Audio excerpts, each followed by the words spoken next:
दर्शन में सभी श्रोताओं का स्वागत है। आज हम जानेंगे कि क्या एक नाबालिग साझेदार हो सकता है, यानी ऐसा व्यक्ति जो 18 वर्ष की आयु को पूरा नहीं करता उसे फॉर्म में साझेदार बनाया जा सकता है या नहीं। एक अवयस्क व्यक्ति के साथ हम कोई भी जो अनुबंध करते हैं, ठहराव करते हैं या किसी तरह की शर्त करते हैं या किसी के साथ मिलकर जब वो कार्य करता है तो वो न्यायालय के दृष्टिकोण से मान्य नहीं माना जाता। याद रखिए, न्यायालय उसे परमिशन नहीं देता है, क्योंकि ये मानता है न्यायालय कि वह अवयस्क व्यक्ति अनुबंध जो कर रहा है वो उसको पूरा करने की योग्यता नहीं रखता, इसलिए उसे अयोग्य मानता है। वो अवयस्क द्वारा किया गया अनुबंध मान्य नहीं होता यदि हम उसके साथ किसी तरह की शर्त तय करते हैं और बाद में वह व्यक्ति उस शर्त से मुकर जाता है, इनकार कर देता है, तो न्यायालय में उसके खिलाफ कोई कार्रवाई नहीं की जा सकती। तो इसलिए साझेदारी में साझेदार की शर्तें जो तय होती हैं उसके लिए वो बाध्य नहीं होता।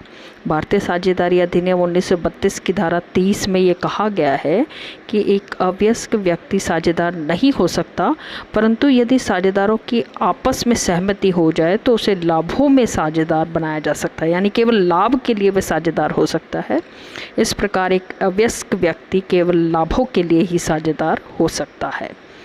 यदि कोई अवयस्क साझेदार यानी जो 18 साल की आयु भी पूरी नहीं की है उस समय फॉर्म में किसी कारण से साझेदार बनाया जाता है कि केवल लाभ के लिए उसे साझेदार बना लेते हैं, तो उसे अधिकार मिलेंगे कि वह फॉर्म के सभी खातों की जांच पड़ताल कर सकता है, उसकी कॉपी ले सकता है, किसी भी चीज़ की उसकी प्रतिलिपि रख सकता है, और यदि कोई गोपनीय बातें हैं, अगर सभी साझेदार इस बात के लिए सहमत नहीं है तो उसकी वो जाँच पड़ताल नहीं कर सकता।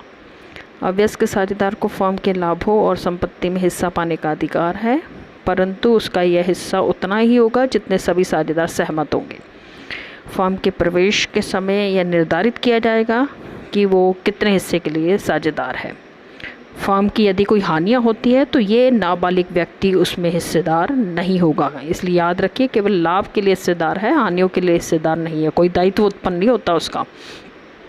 एक अवयस्क साझेदार के फॉर्म में अगर वो रह रहा है तो अपनी संपत्ति और लाभ के हिस्से के लिए साझेदारों पर मुकदमा करने का भी अधिकार नहीं रखता।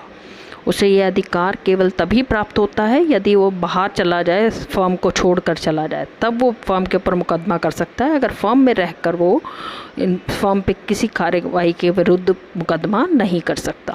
अवयस्क साझेदार का जो दायित्व है फॉर्म के लाभ और संपत्ति में केवल हिस्से तक है, उसे व्यक्तिगत रूप से उत्तरदायी नहीं ठहराया जा सकता क्योंकि वो नाबालिग है।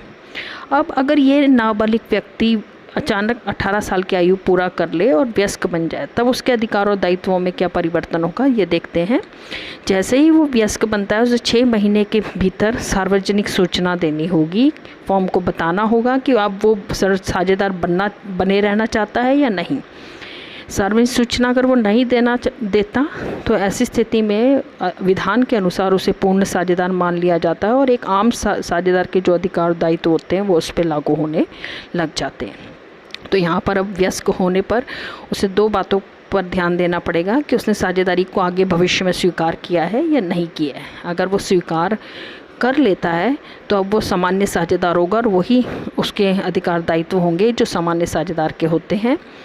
सब कार्यों के लिए उत्तरदायी उसे माना जाएगा और जो अवयस्क होने पर जो उसने कार्य किए थे अब उसके लिए भी वो जिम्मेवार माना जाएगा। अवयस्क को पहले केवल लाभ की प्राप्ति का अधिकार था, लेकिन अब लाभ के साथ साथ उसे हानि में भी हिस्सा देना पड़ेगा। तो वयस्क होने पर व्यवसाय के दायित्वों के प्रति वो अब व्यक्तिगत रूप के से भी उत्तरदायी होगा। अब उसका जो दायित्व है वो असीमित हो जाएगा। एक अवयस्क वयस्क हो जाने के बाद साझेदारी को भविष्य में करने से मना कर दे तो ऐसी स्थिति में भी उसे 6 महीने के भीतर सार्वजनिक सूचना देनी होगी कि मैं भविष्य में साझेदार नहीं बना रहना चाहता, यानी मैंने साझेदारी को अस्वीकृत कर दिया है। ऐसा करने के पश्चात अब उसका फॉर्म के कार्यों के प्रति कोई भी उत्तरदायित्व नहीं होगा और वह लाभ और संपत्ति में अपने हिस्से के लिए अन्य साझेदारों पर मुकदमा अब कर सकता है। तो इसलिए हम कह सकते हैं संक्षेप में कि एक अवयस्क जो होता है, नाबालिग व्यक्ति जो होता है, जो 18 साल की आयु को पूरा नहीं करता, वो फर्म में केवल लाभों के हिस्से के लिए साझेदार बनाया जा सकता है, हानि के लिए नहीं। लेकिन जब वो वयस्क हो जाता है तब उसको साझेदारी स्वीकार करनी है या नहीं करनी है, यह तय करना होता है। यदि वह साझेदारी को स्वीकार कर लेता है तो उसके अधिकार दायित्व वही हो जाते हैं जो एक सामान्य साझेदार के होते हैं, और उसे अब हानियों में भी हिस्सेदारी प्राप्त होती है। धन्यवाद। आपने ये उम्मीद है ये टॉपिक बड़े ध्यान से सुना होगा और आपके समझ में भी आया होगा। नित्य दर्शन से जुड़े रहिए, इसे सब्सक्राइब करना ना भूलिए। भविष्य में साझेदारी का रजिस्ट्रेशन कैसे होता है इस संदर्भ में वीडियो लेकर आएंगे। धन्यवाद।